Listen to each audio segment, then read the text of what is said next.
Hello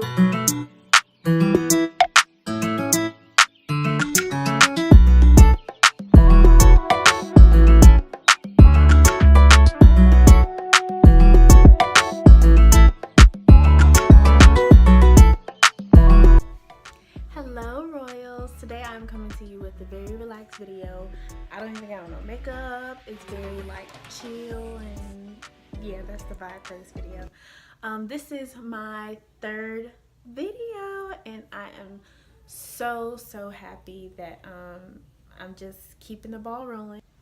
So the funny thing is, when I was recording, it was like everything was going wrong from when I was setting up, because I tried to set up my background in another way and that just went like, it was just all horrible.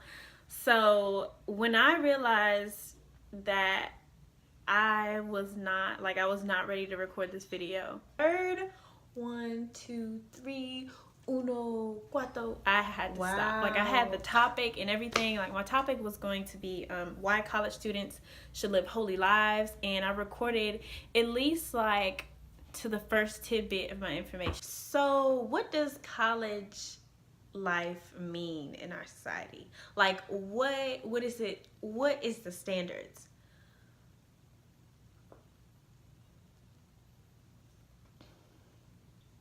Why should college students live holy lives? Why is it necessary for us to live and then I was just like, no, like I was like, no, this is not going to work tonight. So that's when I realized I had to spend more time on me, and I had to get myself together, because maybe it was that I wasn't feeling right. Like, deep down, I wasn't feeling right. So I did some research on my own, and I was like, I realized I didn't have peace. And that was the reason. And one of my first tidbits of information was talking about peace and gaining peace when you're living holy for God. And I was like, wow. You know, he kind of like slapped me in the face and was like, how are you going to talk about what you can gain from the Lord when you're living this life and you didn't even, like, you're not even experiencing the peace that you're supposed to have? I was like, whoa. Whoa, you doing something there. Like, I feel you. I hear you. You know, I'm paying attention to you. You know, we communicating, we talking. But yeah, I was like, okay, Lord, so let me get myself straight. So I took a couple of days and I was like, okay, this is what I need to do. And I just focused on myself, and I just focused on my attitude getting right, and then the peace that was within me, and now I'm here. So all of that brought me to this video right here, and I realized that I need to work on developing my peace. So this video series is going to be all about peace. What I've been doing lately is I have been searching through Pinterest, and I found actually a video, or actually a little info thing. I don't know what to call it, but it's one of those, I'll probably insert like a picture right here. So I wanted to start it, and I kind of started in the middle of it, but this video is going to be on Second Theologians. I think I'm saying that right. But yeah, this video is going to be on Second Theologians, in the first chapter, and it's going to be 1 through 12. So the way I look at my scriptures and the way that I dive into scriptures is I use the SOAP method, and you've probably heard of it before, but the SOAP method stands for S stands for scripture. So that's when you write the scripture down that you're looking at or that you're observing. O stands for observe, and that's what you just write down what you observe. It's kind of self-explanatory. A stands for application, and that's from my understanding, that's from when you look at after you looked at the verse and after you observed it, you apply what you feel like it's trying to say to your life. And then P stands for prayer. So you don't have to write down your prayer, but what I usually do is I'll put like prayer, and then I'll put bullet points in there on what I want to pray based on this verse. So the background for this verse is that Paul was writing to the theologians, and during this time period, the theologians were being prosecuted for their faith, and he was writing to them, just lifting them up, telling them, I have been praying for you, and I love the way your faith has been growing in God and how you love others, and this is how we're supposed to treat each other, and this is how we're supposed to love the church. He later on goes to say towards the end how you don't have to worry about your enemies, and the Lord will deal with your enemies when the time has come, and that second coming, and he's going to come from the sky and all the good things, you know.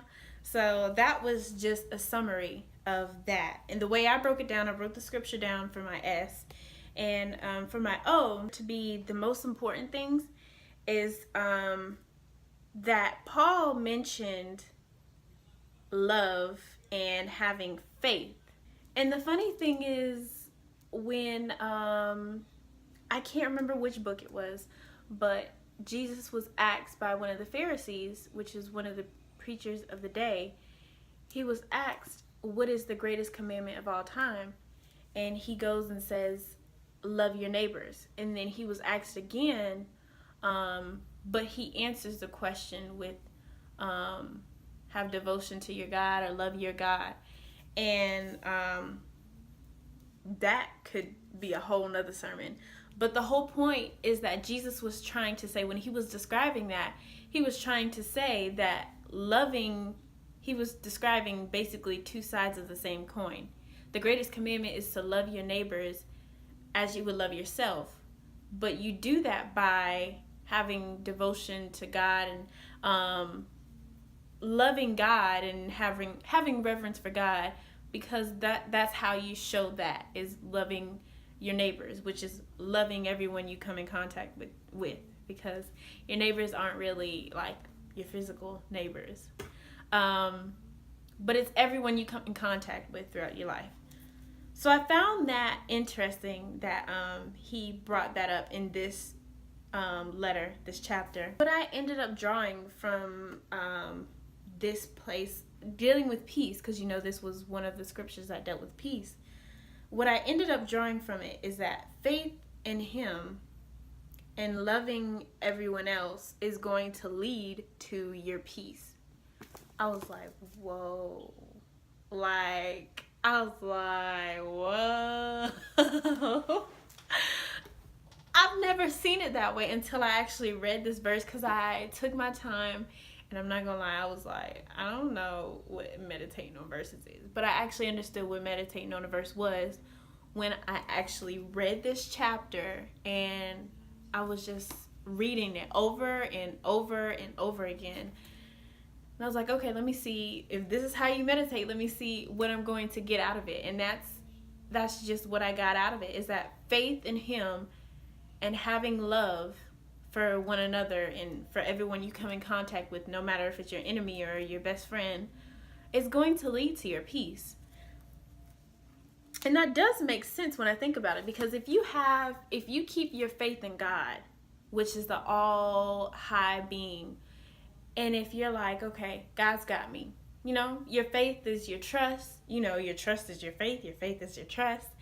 And when you love everyone, regardless of what they did to you, regardless of how you feel about them, it's going to lead to peace in your life, because you're not worried about anything. You're not worried. You have faith in him that whatever you're going through or whoever you encounter, they're going to either change for the good, or they're going to be dealt with in the long run, which is what Paul says. But on top of all that, if you just love them, they're going to see, not only for your benefit are you going to have peace, but it's not going to stir them up, and it's not going to be like, You know, because if somebody was to come up to me that I had an issue with or something, and I was just like, I treated them rude, you're giving them attention that they wanted in the first place. Because people do things for certain reasons, whether they know it consciously or they know it unconsciously. It's because they want some type of attention, or they want gratitude, or any of the things in between. They're doing that for a reason. But if you love them, and if you show them the kindness of the Lord and the kindness that's deep in your heart, they most likely won't have a reason to come back to you, because it's like, why do you treat me like this? You know? And you never really understand, you never really would know what comes from showing someone love, like true unconditional love. Even though we're not perfect and we're not going to show it perfectly, because we are still human. If you love a person as hard as you can, no matter if you've had history with them, or if they've had history with you, if they just don't like you for some odd reason, or if they actually had a reason not to like you, if you come to them and you love them as your brother, as your sister, it could change their hearts, and it could stop whatever is going on between y'all in the first place. It could also bring them, if they're a non-believer, it could also bring them to Christianity. And if they're a believer, maybe it'll give them a reality check and be like, dang, why was I acting like that? Like, I shouldn't be acting like that to this person. And then the reason that they're acting like that, I'm acting like that towards them, and they're still showing me love. Like, maybe I shouldn't feel this type of way about them anymore, because maybe they really do care about me. Maybe they really do want to see the best in me. Love is a powerful drug. I'm going to call it a drug. Love is a powerful drug, because once you get a dose of it, it's like, it feels good.